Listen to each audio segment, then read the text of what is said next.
Hello and welcome back to the Bird's Eye View podcast. We are here on Tuesday, April 15th, just in the beginning of the minor league season, and the Blue Jays minor league affiliates, of course, are well underway at this point. I'm your host, Zach Worden, and today we are very happy to be joined by the broadcaster with the Dunedin Blue Jays. It is Eli Fishman. Eli, thanks so much for taking the time to do this. Yeah, of course, Zach. Happy to jump on and excited to chop it up with you. I know you are new in the job and fresh to the Blue Jays organization. How have things been going in your first few weeks or months kind of with the team here? It's been great. It's a great place to work, a great organization to work for. Everyone I've met has been amazing, super welcoming, and obviously it's been a fun product on the field so far, up and down the Blue Jays system, all the way from the complex league in the lower levels, all the way to the top. And it was a fun spring training, Grapefruit League, Golden Grapefruit champions also. So it's been a great start to the season We love the Golden Grapefruit. for You sure. you got a pretty fun roster there in Dunedin to start the year. Obviously, the headliner Trey Yesavage, last year's first round pick, and Khal Steven, he's been exceptional to start the year. I kind of want to get your opinion on these guys. I think we can start with Yesavage. Obviously, kind of has the weird first start where there are just a bunch of walks in that game. Weird. Weird, I think, is the safe way to kind of you leave it there and you leave it at weird. But what has kind of been your impression from being around Trey so far and having been able to see him for a couple starts now? Yeah, that first start could not. It was the craziest game I have ever seen in any level. I've been around a lot of crazy like Division III baseball, JUCO baseball, like a lot of crazy baseball. That was by far the most wild game I've ever seen. So it also didn't help Trey Savage the fact that there were his first two innings, he was sitting for over 35 minutes Yeah. between the times he had to go out and pitch. So that definitely didn't help. But I mean, from pitch number one, from at bat number one, you could see why the guy is a first round pick and dominated at an AAC school the way that he did. And he's just fun to watch. And I mean, the way he goes about his business, he goes about it like a guy that's been around the block, a guy that has a lot of innings at a high level. And it was definitely a weird first game, but on Sunday he settled in his second start as well. Started to rack up some strikeouts. It's also, interesting for some guys with the strike zone changes because the strike zone at the Class A level is completely different than any other level, especially collegiately. So, that's something that takes some getting used to for guys as well. But the fact that, he's in a rotation with, I mean, this rotation is great. I was just looking at the numbers. They've got a 2.8 ERA over the first week and a half of the season, the starters. Up and down, it's been fun to watch. So to see him getting to work with Khal and work with Colby Holcomb and these different guys in the rotation that were last year's draft picks out of big time schools. Getting to see these guys every single day has been a lot of fun. And Trey Yesavage has very much looked like the Blue Jays' top pitching prospect. For you kind of getting to interact with him a little bit off the field and kind of seeing, the way that he goes about his business, when he's not on the mound, what has kind of been the biggest takeaway for you, just kind of being able to see that part of his game? He is, I think you notice this with a lot of high level professional pitchers, but on start day and when he's going about his work, whether that's in the weight room, thrown aside, he is locked in. He is one of those guys that, has that competitive mindset, almost like, watching Max Scherzer throw his bullpens. This spring was fun just to see the way a future Hall of Famer, how competitive, how locked in, how much he sweats in between innings, sitting on the bench, that kind of thing. And Trey Savage very much has that competitive lock-in mindset when he's on the mound. Yeah, I think Blue Jays fans have to be kind of happy to hear that comparison if Yeah. that's where you're gonna go. I think you mentioned Cal Steven as well. I think obviously Savage very impressive in his own right, but I think Steven might have been the most impressive starter that Dunedin has kind of had through his two starts, 0.2 or 0.82 ERA, 15 punches through 11 innings. Like he's just been dominant so far. Yeah, he's also been fun to watch. Like I said, his whole rotation has. And two guys that came from big time school, Steven out of Mississippi State last year, and he had a great year and he's just continued to keep it rolling. And for both these guys, it's also tough too because there are so many parts about the behind the scenes transition to the professional level that are so difficult, especially the fact that neither of these guys were playing a competitive game since May of last year. So to kind of get settled into that routine, the routine is probably the hardest part about kicking it into professional baseball because we got 132 games plus playoffs plus spring training, and it is hard to lock into a routine. So to see what those two guys have done early on and from start number one be so locked in, it's been fun to see. Obviously, Yesavage does get so many headlines, being the first round pick, being, this extreme talent. And I think Steven kind of flew under the radar in the past Oh yeah, year or so, just being, he was a second round pick too. He's obviously a very, very talented pitcher in his own right. What can you tell us about him off the field? I mean, like I said, obviously Savage has kind of been the guy that's gotten the attention, but what is Steven like not on the mound? very, very similar. It's funny because Yeah. him and Trey are actually very much alike. They're throwing partners a lot of the time. They're really close friends off the field also. So that says a lot about the way that both of them carry themselves, and they're very much guys that came from big time schools and have experience at a high level, and are looking forward to climbing the ladder and getting back there, and very much focused on business. That's awesome. For both of them, obviously, you kind of look at them as guys who probably will be quick risers and quick movers. What do you think is kind of the things that they both need to work on to kind of, get to that next level and kind of keep improving here? I mean, it's tough to say. They're both guys that could very much pitch at a high level, Yeah. and have pitched at a high level. Like Trey Yesavage was MLB Pipeline had him as the most MLB ready pitcher in last year's draft. Yeah. And I know there were a lot of people that were surprised to see him even start the year in Dunedin. There were a lot of people on social media, some articles written saying start him in New Hampshire, start him in Buffalo, which is completely unrealistic because you still have to climb. Doesn't matter who Yeah. you are, you still got to climb the levels. But that is very much a testament to how good both of them are. Yeah. The fact that they very much could be starting at higher level, but it's important for them to get reps at every single level of the minor leagues and go through the motions and get in that routine, and climb it. There's nothing off the top of my head that jumps out, especially because we're two starts in Yeah. for both guys and they've both excelled. Um, like you mentioned, the command was definitely a little rocky for Yesavage in that first outing to start, but he very much locked it in. He struck out four guys over, I believe it was an eight or nine batter span. After that second inning, once he locked it in, he made a few nice PFP plays on some ground balls. I believe he rolled a double play as well, and did those kind of little things that you would expect. He got out of some big time jams. He actually is his first professional strikeout. I know I got a good amount of views on social media, but it came on a challenge. Yeah. And those are the kind of things you look for: high IQ plays, being able to do the little things right.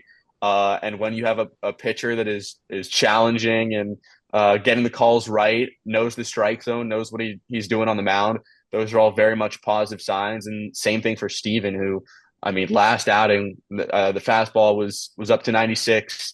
I think it's a splitter that he's been working on that's looked really good as well. And he's just been mowing down. Along with those two, I mean, a very impressive week from Florida State League pitcher of the week, Javen Coleman. Oh, Um, yeah. four and a third, like nearly perfect innings from him. I think it was one base runner, nine punchies. What was it that kind of got working for him last week? Man, I have no idea how that guy went undrafted. Like, Yeah. and I have no idea honestly how he's not more sought after, a higher Yeah. prospect, but he's going to get there because I mean you've got a left-hander out of an SEC school that pitched very well, has a great resiliency story. Came back from Tommy John in less than 14 months. Was drafted by the Dodgers. Decided to go. He was a late round pick. Didn't get the money he was looking for. Wanted to go back to LSU and try and win another championship. Just a great story overall. Yeah. He was actually homeschooled. He's from the middle of nowhere, Texas. He was homeschooled. He's like a big hunter and fisher and Awesome. very much Mr. Texas. He's an awesome dude and a great presence in the clubhouse as well. And he's up to over 95 again, just mowing guys down with excellent command, excellent knowledge of the strike zone, plus breaking ball as well. He was just lights out this week, and he's another guy that kind of had a rocky first outing against Clearwater on opening day, and he struggled in relief, and then he came in this past week and 9 punches in 4 1/3 innings. I think the only hit he allowed was a little broken bat chopper on the infield. Wow. Um, so, this entire pitching staff has been really fun to watch, and Javen Coleman is one of those guys that I don't expect here to be here for very long, given his track record at an SEC school and how well he's pitched through 3 outings. Looking to keep it rolling. Yeah, I think the 2024 draft guys have all acquitted themselves really well. Obviously, you kind of group him in there. Austin Cates is another one. He had a great Oh debut yeah, there. How is kind of that group? I mean, all these guys who are realistically in like their first full season of professional baseball. Like, how have you kind of seen that transition, from that group? it's also interesting to see because the landscape of the lower levels of minor league baseball has changed so much over the past 2 years. Like if you think about it, you know, I guess it would have been 6 years ago now, pre-COVID though.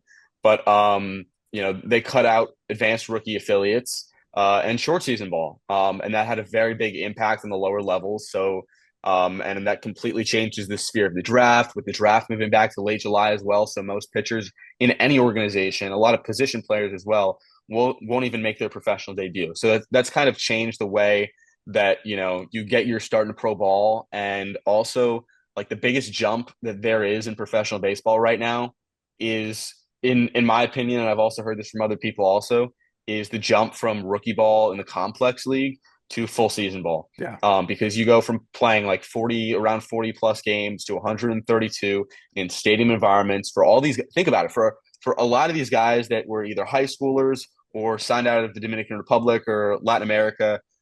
This is their first time ever playing in night games. Yeah.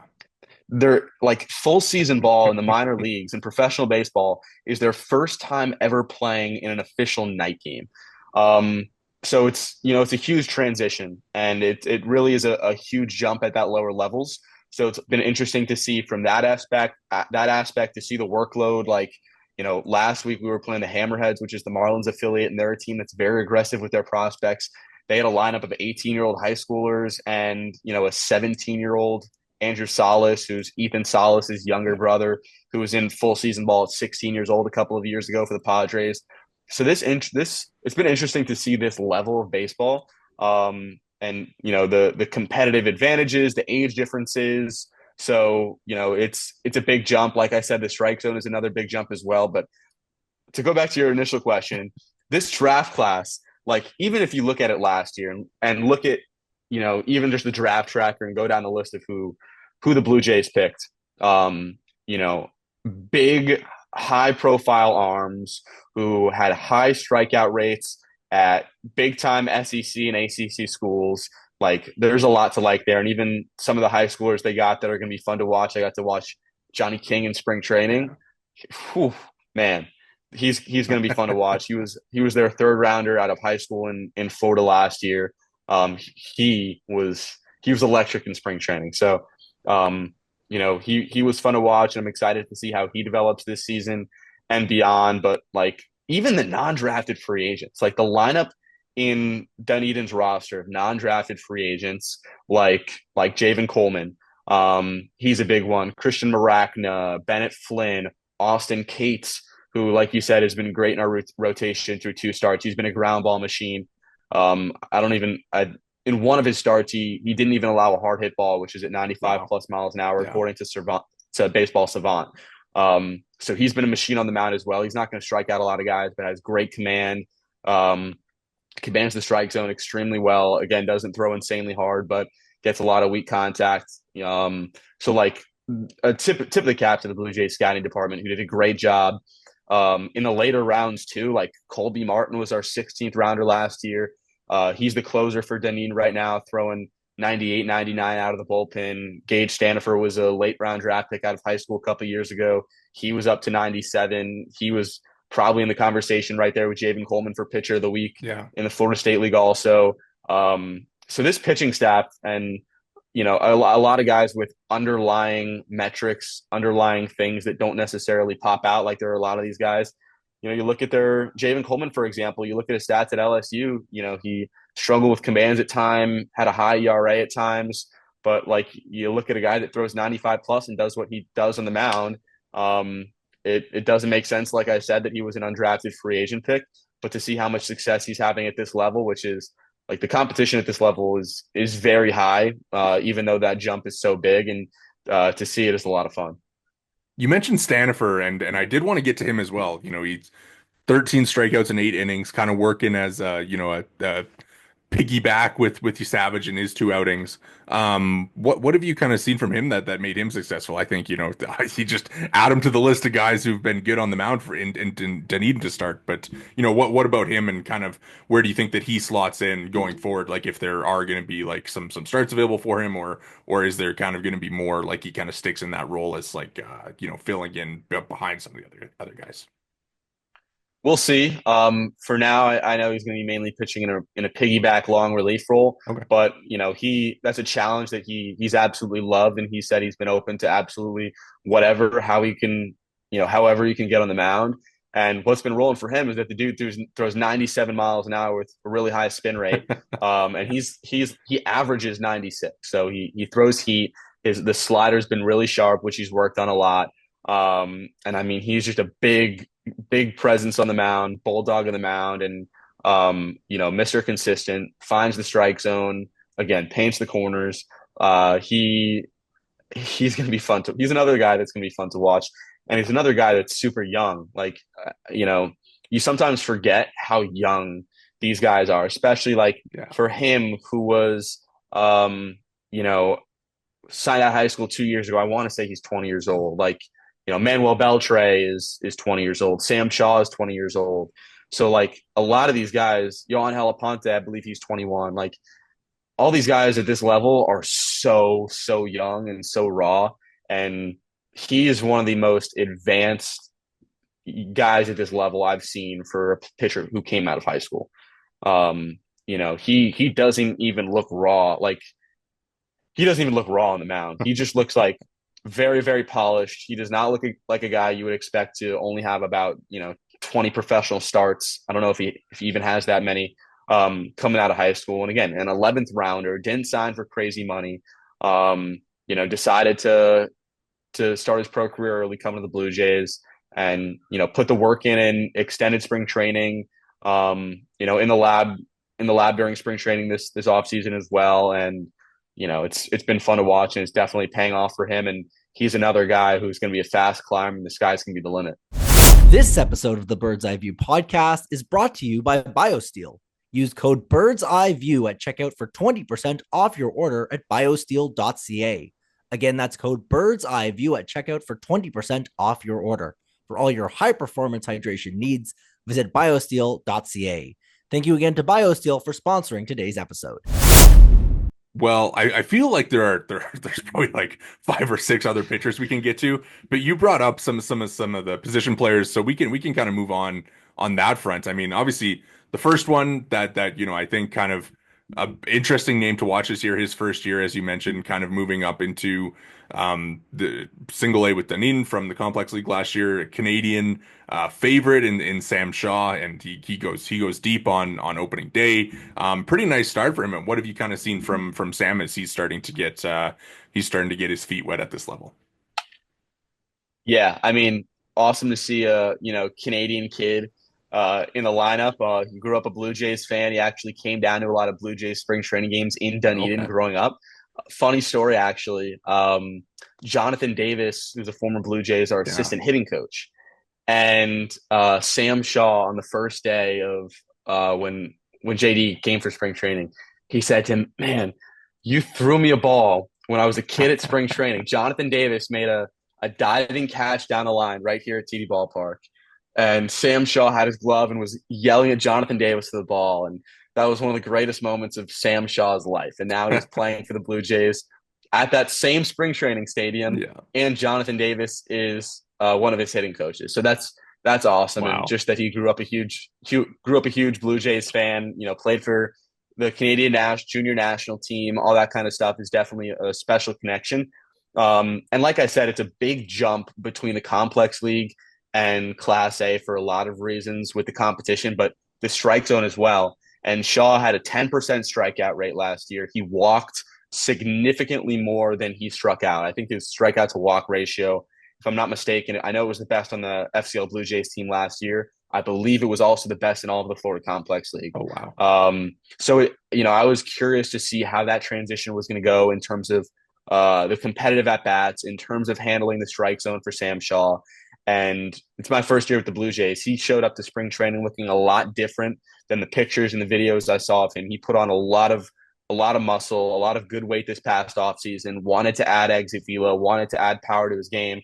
And what does he do? First game, second at bat, hits the ball 105 miles an hour all the way up here towards like the second level of offices down the right field line. So like that's exactly what you look for. I mean, it's special to see a guy that handles the strike zone as well as he does, who went out of his way and put in a lot of work to gain muscle, gain strength. He was joking that all he did was eat his steak and eggs and work out every day. And to see those kind of results early on is definitely fun to see. And in terms of the strike zone as well, he's had extremely competitive at bats. He walked 4 times in that crazy game last Tuesday, and has worked a lot of walks, hit the ball hard. Continues to develop as a second baseman, and again, he's just 20. He's just 20 years old. So he's been really fun to watch, and he played in a little league tournament when he was really young in Victoria, Canada. I found this story really interesting, and when he was 19 years old, they renamed the entire little league tournament after him in Victoria, Wow. British Columbia. I want to say I don't remember if it was a go-ahead or a walk-off grand slam in like the championship game, and he tore up the entire league championship, and they renamed it the Sam Shaw tournament. Wow. So when he debuts at Rogers Center someday, it's going to be really, really cool and a great story. And again, he's still young, still raw, but the early results have been really special. I'm glad you mentioned the defense part of it, because I think he's obviously a very athletic individual, a guy who has kind of gotten some experience all over the diamond. We've seen him at second so far. Do you think that that's kind of where he's going to settle for the next little while, or do you think that we're going to kind of see him move around a little bit as the season progresses? It's tough to say. You never know, especially like I said, he gained a lot of weight and looks a lot of good weight, and is a completely different ball player, completely different defender this year than he was last year. Again, he's only 20 years old, so it always changes. And at the end of the day, what gets you in a big league lineup is not your defense. What's gonna keep a guy in the big leagues is never gonna be his defense. So he could move around. He's looked great at second base so far. I don't know, but he's looked great at second base so far, and been swinging a hot bat. Nice. Obviously, love kind of getting the CanCon, and he and Bryce Arnold are kind of carrying that. Yep. Arnold as well, off to a nice start. He's such an interesting story because like he's kind of been the Blue Jays everyman. Like they've put him at like he's already played at every level of the minors, and he's already kind of had success at every level of the minors. So what has it kind of been like for him to kind of start the year here? That dude is the spark plug. Like he is the Energizer Bunny of the Dunedin Blue Jays lineup. He played in one of the first 3 games in the first series. I truly wasn't sure how much playing time he was going to get. And then in his second start, backside triple in the gap, turn on the Jets. That was an RBI triple to tie the game.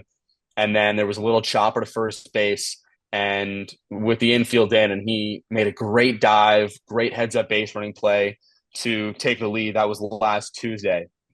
And he was the kind of guy like worked great at bats, worked a couple walks in that game too. I believe that was Wednesday, actually, in Dunedin's second win in the series.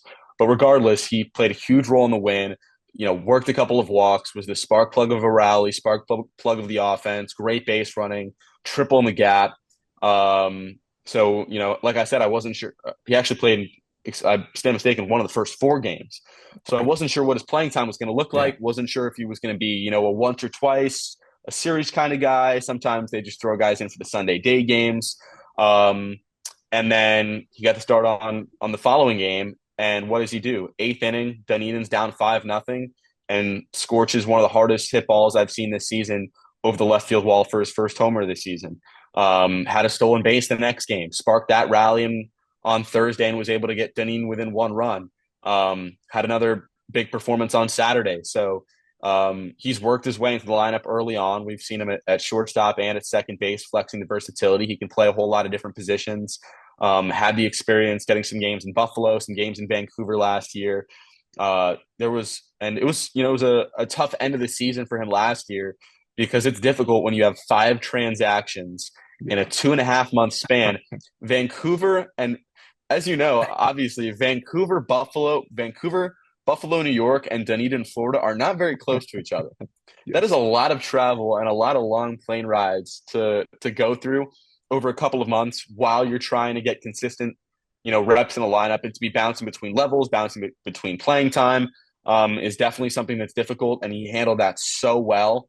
And to see him having the early success he is this season, again, he's been that spark in the lineup. It's been fun. Yeah. For the group at Dunedin there, I think two of the guys who are really interesting stories are Manuel Beltre and Tucker Toman, as both guys who are kind of trying to work through the minor leagues, and both, like you mentioned, are super young and are off to really nice starts so far. I think we can kind of start with Beltre, but I mean, the guy, he's hitting 367 so far. He's kind of been in there almost every day, and great personality, obviously. What have you kind of seen from him in kind of being able to get off to such a great start? Yeah, great personality is right. I've never met anyone that loves the camera as much as Manuel Beltre. No, but he's got a huge, one of the best clubhouse personalities I've ever been around. And it helps that he's playing as well as he is right now. Also, it feels like every game, he's hitting the ball hard, finding gaps. He's run well. I mean, he stole 23 bases last year to lead the team. Just everything about him in the lineup has been fun. As we speak, he's got back-to-back multi-hit games. Had a couple of big games this weekend, and was a big piece of the lineup. He's been super consistent. He's been consistently hitting the ball at 100 plus miles an hour off the bat, and so young. Like he's 20 years old, and I mean, this is a guy that has been one of the most hyped up players, and for good reason, since he was 14, 15 years old, tearing up amateur tournaments. And he puts the ball in play. He hits the ball hard. Good things are going to happen, and they have so far. And he is a really, really easy guy to root for. There's a lot of people, everywhere, but up and down the Blue Jays organization that are rooting for him. And it's going to be fun to see what he's going to continue to do when he plays as consistently as he has been. And then same thing for Tucker Tillman. I mean, when you're so raw and so good at a young age for both these guys. Tillman was 18 when he was drafted out of high school in South Carolina. He played against some great competition as an amateur, and he was the number 35 prospect in that draft for MLB Pipeline. Like, you're not bad. Like, you're a Yes. really, Yes. really, really good player when you're that young. Like, I was with the Yankees organization the last couple of years with their Double-A team, and got to be around Jason Dominguez a lot. And he is the most hyped up prospect I've ever seen. Like, it's like in the last decade, it's kind of been him and Vladdy for the most hyped up international players in baseball. And to be around like the hype, the autograph seekers, like the media, all that surrounded Jason Dominguez. And we're asking so many questions about him as a teenager in Double-A, and just to see how raw he was from a young age, and the fact that there are, prospect fatigue is real. Also, that's something I talk about a lot. Oh, yeah. Like, if a guy is on a top prospect list starting at 16, 17 years old, and he's only 20 years old, there's going to be that prospect fatigue there for a lot of people. But people have to realize, like, there's still a lot of developing to do, physically, mentally, and every single routine wise, and every single aspect of the game. And if, like I was saying, like with Tucker Tillman, Manuel Beltre, so many of these guys, like if you're a God-gifted, just natural, amazing athlete, you're just raw. You have to continue to develop. Like, these guys are great ball players who are going to continue to develop. So absolutely no one should be writing a 20-year-old off, especially one that's got the track record of either of those guys. Yeah, development is absolutely never linear. Like never there's like maybe Never, four people never. in the world that it'll be linear for. And it's really great to see, you know what I think it's really cool when guys are able to kind of overcome struggles and kind of find their way in the game. I always think that that's like some of the better stories that we get in minor league baseball. So glad to see that they're kind of putting it together to start the year. All right. Well, I'm gonna let you run with the ball here because I feel like we've hit so many guys here, but kind of for some, some under the radar names that people maybe, aren't looking at and kind of, having their numbers pop off the stat sheet, or maybe they are, but I mean, who is kind of that we haven't discussed to you been an impressive name or a couple impressive names that you have kind of pinpointed or circled as somebody that you're excited to watch going forward? There are a lot of them, so I'll try not to rattle off like 50 of them because that'll kind of invalidate my analysis if I just rattle off like 50 random guys. But I mentioned Colby Martin, Yeah. 16th rounder last year out of an NAIA program where he was up to 102 miles an hour off the mound Oh my at an God. NAIA school. He's like, 96, 99 right now off the mound. Stanifers, I mentioned. Colby Holcomb has been really, really fun to watch. He was, I want to say, seventh rounder out of Mississippi State last year, somewhere in the late single digit rounds. Out of Mississippi State, had a great track record. Again, a big time school where he threw really, really well in college, and he's looked really, really impressive so far. Had a great first start in Jupiter. He's got the Tuesday Sunday duty this week at home. Gilberto Batista Yeah. was part of that Danny Jansen trade with the Red Sox last year. And, the two other guys in that trade were, Cutter Coffee, and it was a couple of other Yeah. higher level, upper level prospects. And he had only pitched in the complex league, immediately came straight to Dunedin, and he's pitched really, really well. He's, kind of a smaller guy, and then just like effortless 95-mile-an-hour fastball. He hasn't walked the guy in his two long relief outings so far. So, he's got the ability to have depth, to have length out of the bullpen. He may start down the line also. We'll see about that because I know he has in the past as well. Um, on the offensive side, J.R. Freethy has Yeah. been our primary leadoff guy. He's a smaller, but he's built just like a gritty switch hitter, puts the ball in play, hits the ball hard, runs the base as well. He's got the ability to play a whole lot of different positions. I know in his college career, I think he played both corners in the outfield and then second base, shortstop, and third base. So, he's got the ability to play anywhere with some very good defense. He had a 5 RBI game with a triple on Sunday, and he's got wheels too. So he's definitely been a fun to watch. Brock Tibbetts Yeah. also. He was a mid-round draft pick last year out of Indiana. He hit over 280 to start off his pro career with Dunedin. He played about 20 games last year, and he's been getting a lot of reps both behind the plate and at first base. He's been in the lineup just about every single day. He's got a couple balls off the bat at 110 plus miles an hour. He's got RBIs in 5 straight games, actually. So, he's been clutch, been big with runners in scoring position. And is kind of just one of those guys who every single time he goes up there, he's going to put together a good at bat and hit them all hard. So he's been fun to watch and to watch his defensive developments as well. Another guy who the sky is the limit. Yeah, yeah, that's awesome. I mean, I feel like, you can almost go down the roster and just be like Yeah. with all these guys, obviously all very talented and all very exciting to see where they end up. I have one more for you before I let you run here, Yep. and it's for Gil Kim. I wonder kind of what your experience has Oh been like yeah. with him, and obviously, a great development coach and kind of back in a really great role for him, I think, with that team there. What have you kind of seen from him, and what has it been like working with him so far? Gil Kim is amazing. I mean, he is just so awesome, such a smart guy. Like his story in baseball. I'm sure a lot of Blue Jays fans already know of it and have heard it, but he played at a small Division III school, played well, transferred to Vanderbilt where he didn't really see the playing field, but there are like 6 big league coaches that were on that 2005 Vanderbilt baseball roster, including Gil and Tim Corbin and Derek Johnson and Eric Bakich were on that staff, who are some of the greatest college baseball coaches. Derek Johnson's with the Reds right now, so he just learned as much as he could. Played 6 years grinding at playing international professional baseball. He slept on a clubhouse in Venezuela to learn Spanish. Turned into an international scout, and then an international scouting director, and then a farm director, and then a big league coach. Yeah. And now a minor league manager, he is definitely the only person to ever have that career path. Just let alone he might be.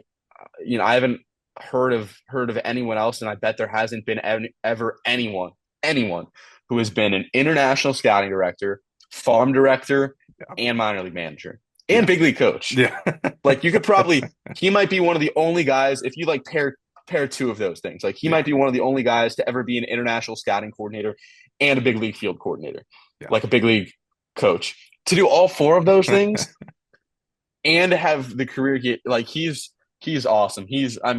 The way he thinks about the game and his experience in the game, he's one of the smartest people I've ever gotten to be around, and just being able to pick his brain and be around him every day has been an absolute treat. And we're a week into the season, and I've already felt like I've learned so much from him as a baseball mind, and just one of the kindest, most humble humans you will ever be around. Like, if you think about it, like he was reassigned from the big league coaching staff.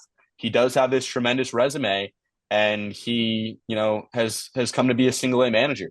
And on paper that looks differently than it actually is. But to see just the way, he loves it. Like, he has absolutely loved this situation, to be able to jump into a different role. He's the kind of guy that loves to be challenged and loves to be creative. And he's gotten to do that in this role, and, be a mentor and be a coach for single A ball players, and, a great team as well. I'm sure that's one of the reasons that he's here. Is there's a lot of future talent on this team that Gil Kim has the opportunity for someone with his experience to shape their careers. And this is a great coaching staff as well. In a lot of his career, and a lot of your roles, farm directors, as well as working with the coaching staffs.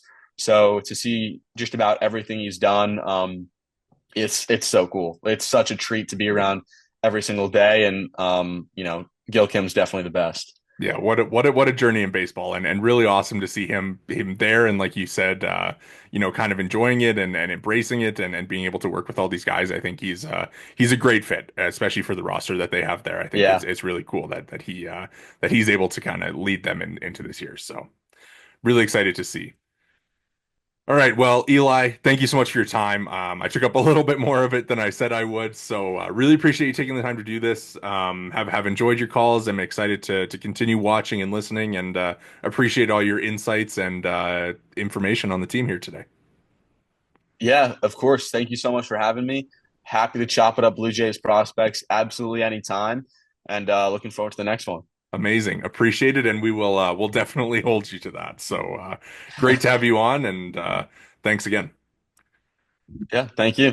All right, there he goes. That is Eli Fishman, a broadcaster with the Dunedin Blue Jays. You can follow him on X at Eli J. Fishman.